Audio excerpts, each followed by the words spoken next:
Yesu ashimwe cyane ndabashuje mu izina ry'umwami wacu Yesu Kristo. Shalom shalom, amahoro y'Imana. Nongeye kubifuriza kugubwa neza mu izina rya Yesu, kandi nongeye kubasaba ko mushatse ko dukomeza kubana wakora subscribe kuri iyo link, ukazajya ukomeza gukurikirana ibiganiro byacu by'ivugabutumwa ndetse no gusenga dushyiraho buri gihe, byaba biri audio byaba biri video, byose tugenda tubishyiraho ko Imana idushoboje kubana natwe n'umugisha mu izina rya Yesu. Reka dusenge. Mwami, turagushimye kubw'ijambo ryawe, urakoze Mwuka Wera, ngwino dufashe muri byose kandi tugiriye neza mu izina rya Yesu, amen. Ndashaka kuvuga uyu mugoroba ho gatoya ku ijambo rivuga kubaho mu buzima buhishurirwa, cyangwa se kubaho ubuzima bufite amaso y'umwuka. Amaso y'umwuka, reka mvuge gato gutya, Imana ni umwuka, sibyo? Iturwanira no mu buryo bw'umwuka, ariko twebwe dufite amaso y'umubiri, kandi amaso y'umubiri ntago ajya apfa kubona iby'umwuka. Iby'umwuka bibonwa n'umwuka, iby'umwuka birondorwa n'umwuka, iby'umwuka bigenzurwa n'umwuka. So rero iyo turiho, iyo twizera Imana y'umwuka ariko twambaye amaso y'umubiri gusa, bijya bidushyira mu kaga, cyangwa se bijya bidushyira mu buzima bwo gutsindwa. Kubera iki?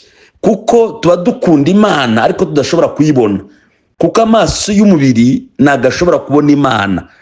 Kugira ngo ubone Imana, ubone imbaraga z'Imana, ubone ubutabazi bw'Imana, ubone imirimo y'Imana, bisaba kugira amaso y'umwuka, aricyo abanyamwuka bita guhishurirwa. So rero Imana ishobora kuba inageze kure dosiye yawe, cyangwa se Imana igeze kure urugamba rwawe, cyangwa se Imana igeze kuri gutsindishiriza, ariko kuko udafite amaso y'umwuka ngo urebe aho imirimo y'Imana igeze, ugasanga uri mu buzima bwo kwitotomba, uri mu buzima bwo, ndetse ugasanga unabivuyemo kandi igihe cyo gukora kw'Imana kigeze. Kuko Imana ni umwuka, bivuga ngo n'abayisenga bakwiriye kuyisenga mu kuri no mu mwuka. Abayishurirwa bagombye kuyishyirwa mu kuri no mu mwuka, abayikeneye bakeneye kwibona mu kuri no mu mwuka.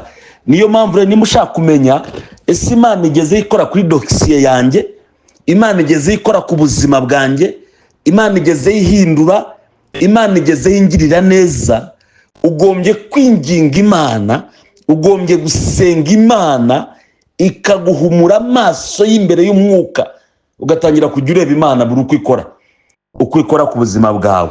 Reka dusoma hano ijambo nashatse ko dusoma ijambo riri mu Bami ba kabiri ibice 6 umurongo wa 15 n'uwa 16 n'uwa 17. Bavuga ngo maze umugaragu w'uwo muntu w'Imana azindutse kare mu gitondo, arasohoka abona ingabo n'amafarashi n'amagare bigose uwo mudugudu. Umugaragu abwira shebuja ati, biracitse databuja, turagira dute? 16. Aramusubiza ati, witinya, kuko abo turi kumwe ari benshi kuruta abari kumwe nabo. Nuko Elisa arasenga ati, Uwiteka ndakwinginze, muhumura amaso arebe. Nuko Uwiteka ahumura amaso y'uwo musore, arareba, abona umusozi wuzuye amafarashi n'amagare by'umuriro bigose Elisa. Yesu ashimwe cyane. Uyu ni umuntu w'Imana, cyangwa ni umukozi w'Imana, cyangwa ni umuhanuzi. Elisa yari hamwe n'umugaragu we b'Isiraheli, batumwaho n'ingabo z'umwami wa Basiriya kujya gufata Elisa. Uyu mugaragu wa Elisa bivuga ko yasohotse mu gitondo bisanzwe, nk'uko umuntu ajya abyuka mbere y'undi, ngo ageze hanze y'urugo y'umudugudu ngabona umusozi wuzuye amagare n'amafarashi n'ingabo zifite intwaro z'Abasiriya zije gufata Elisa. Asubira mu nzu yirukanka afite ubwoba, kuko amaso ye y'umubiri hari ibintu by'umubiri yari abonye kandi biteye ubwoba. Ngo agarutse abwira shebuja ati, turapfuye. Nta kindi yamubwiye we, yaje amubikira ati, turapfuye databuja, kuko ingabo n'amagare n'amafarashi n'ingabo biri hanze hano by'Abasiriya ntabwo uyu munsi byongera kudusiga amahoro. Haleluya. Uyu mugabo yari afite ikibazo gikomeye cyuko atarazi ingabo z'umwuka. Yusonye Bible nago ingabo, yisonye Bible neza ugatekereza kuri ijambo ukaryumva, nabwo Elisa yahamagaye ingabo ngo zize. Bivuze ko ingabo zari zisanzwe ziraho Elisa ari, ariko umuntu ubana na Elisa adafite amaso yo kubona izo ngabo. Nago Elisa yigeze, isengesho rya Elisa nuri ku cyana 17 uraryumva, nago yigeze yinginga Imana ngabwire ngo Mana ndakwinginze manura ingabo zawe. Oya, yarambwiye ngo muhumura amaso abona ingabo z'umwuka, abona amagare y'umwuka, abona amafarashi y'umwuka byaka umuriro bigose umuntu w'Imana. Akanagenda gakomereka mbabwire, kuba hari ingabo zikurwanirira utazibona, kuba hari amafarashi yaka umuriro utayabona, kuba hari ibintu biguteye ubwoba kandi ingabo zibirwanya zikurwana zibirusha imbaraga, ariko ugakomeza ugataka kubera kutabona. Naga izi ngabo zazanywe n'amasengesho ya Elisa. Izi ngabo zari zisanzwe zihari. Aya mafarashi yaka umuriro n'amagare ntabwo byahuruye bitabaye, byari bisanzwe bigose umuntu w'Imana. Kandi umuntu w'Imana we mu mwuka arabisensingaga, yarabibonaga mu mwuka ko bihari. Ariko Gehazi, ariko umugaragu utabona, ariko umusore ukurikiye umuntu w'Imana ari impumyi, we ntabwo yigeze azibona.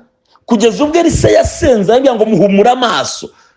Elisa kubera iki? Mbere yo kugira igikorwa akora ku ngabo zimurwanya, yashatse kubanza guhumura uwo bari kumwe kugira ngo abashe kubona ubutabazi buri hamwe nabo. Kubera impamvu iya mbere, iyo umuntu atabona mu mwuka, iyo umuntu adahishurirwa, gutinya agira ubwoba bw'iby'amaso umubiri areba. Icya kabiri, aha agaciro imbaraga z'umwanzi we kuruta imbaraga z'umuri ku ruhande. Icya gatatu, aha ububasha, ubushobozi ikibazo kidafite cyangwa ikimurwanya kidafite. Igikurikiraho arahuzagurika. Ntabwo Elisa yari kugira akazi akora umugaragu we bari hamwe agihuzagurika agiha agaciro ziriya ngabo. Yabanje gukemura ikibazo cyo bari hamwe, asenga Imana muhumure, Imana iramuhumura, arangije ahuma ingabo yarebaga. So reka mabwire bene data, dukwiriye kwinginga Imana ikaduhumura amaso y'umwuka. Kubera iki? Aho abizera bari, aho abana b'ibwami bari, haba hari ingabo n'uz'ubwami. Naga abana b'ubwami bashobora kubaho bonyine. Abana b'ubwami aho bari n'ubwami babuhari, aho ubwami buri n'ingabo zindi ubwami ziba zihari. Bivuze ngo nimba turi abana b'Imana nk'uko Bible ivuga, tubiheshejwe na Kristo, nimba turi muri Kristo Yesu, kandi Bible ngo aho yari yose amarika baramukoreraga, nimba turi muri Kristo Yesu, bivuze ko n'ingabo z'ubwami bw'ijuru ziri ahantu turi. Ahantu turi hari ingabo z'ubwami, hari intwaro z'ubwami, hari imbaraga z'ubwami, hari ibikoresho by'ubwami, hari umugisha w'ibwami. So rero icyo dusabwa twebwe ni iki? Si uguhamagara ngo ubwami ngo ingabo zibe ziri aho ngo ziturinde, ni ugusaba Imana ikaguha amaso y'umwuka, ugahishurirwa neza ko uri hamwe nawe aruta uri kumwe n'abakurwanya. Reka dusome Ingoma za 2:32 umurongo wa 7 n'uwa 8. Havuga ngo nimukomere mushikame, nimutinye kandi nimukurwe umutima n'umwami wa Ashuri cyangwa ingabo ze zose ziri kumwe nawe, kuko iyo turi kumwe ikomeye iruta abari kumwe nawe. Umurongo wa 8, mu ruhande rwe ari kumwe n'amaboko y'umubiri, ariko mu ruhande rwacu turi kumwe n'Uwiteka Imana yacu, niyo idutabara kandi ije kuturwanirira intambara zacu. Nuko abantu bishingikiriza ku magambo ya Hezekiya umwami w'Abayuda. Amen. Iki ni igihe umwami wa Ashuri nabwo nawe yateraga Isirayeli, yiterwa kugeza cya Hezekiya. Abantu bose bakuka umutima, bari bafite amaso y'umubiri nk'aya Gehazi, badafite amaso y'umwuka yo kureba ingabo zirinda ubwami bwa Isirayeli. Nuko ngo umwami wa Ashuri abateye ubwoba n'ingabo ze, abantu bose bakuka umutima. Ariko ndashaka kubabwira iki, mbere yuko arwanirwa Hezekiya, yabanje gukomeza ari kumwe ngo nimuhumure, uri mu ruhande rw'umwami wa Ashuri abyo yiringiye, ibyo yizeye, ibyo yegamyeho ni imibiri. Ni abantu bashobora gupfa, ni abantu bashobora gutsindwa, ariko uri mu ruhande rwacu n'Uwiteka Imana ya Isirayeli, Imana y'umwuka, Imana idatsindwa. Ngo abantu barangije bikomeza, Bible bivuze ngo kuzamura Hezekiya, ariko bikomeje ku ijambo ry'Imana. Na Hezekiya yivugishaga, izi mbaraga yazihawe no guhishurirwa. Abantu bikomeje ku ijambo ry'Imana Hezekiya babwiye ngo batsinda abanzi babo. Reka nkubwize ukuri rero, icyakurwanyaga cyose gikuraho amaso, utangire guhishurirwa ubutabazi buva ku Mana. Icyari kikuremere gikuraho amaso, ibyiyumviro byawe bigarure, ibitekerezo byawe bigarure, umutima wawe ugarure, wongere kwiringira Imana, wumve ko hejuru y'ibyo hari Imana ikurwanirira. Nimba abantu bakuretse, nimba abantu bakuvuyeho, nimba ibintu bikuvuyeho, nimba hari ibiguteye umugongo, nimba hari abaguteye umugongo, nimba hari ibikuretse, ndashaka guhumuriza nkubwire ngo ibyo ni amaboko y'abantu, ni ibitekerezo by'abantu, ni imigambi y'abantu, ni amagambo y'abantu, ni ishyari ry'abantu, ariko uri hamwe nawe niwe waremye abo bantu. So rero sinzi imbaraga zikuremereye, sinzi imbaraga zikuvuna, sinzi imbaraga ziguteye ubwoba, ariko ndakubwira ngo uri hamwe n'abizera aruta kure ingabo z'Abasiriya, aruta kure ingabo z'umwami wa Ashuri, aruta kure ingabo z'abarozi, aruta kure ingabo z'ubukene, aruta kure ingabo z'ubushomeri, aruta kure ingabo za kansa, aruta kure ingabo z'ibigeragezo, aruta kure buri kimwe cyose urimo kunyuramo, kuko uri ku ruhande rwacu. Arakiza, arabohora, arahindura, atanga ubuzima, aratsindishiriza, ababarira ibyaha, ababarira intege nke, atanga ubugingo buhoraho.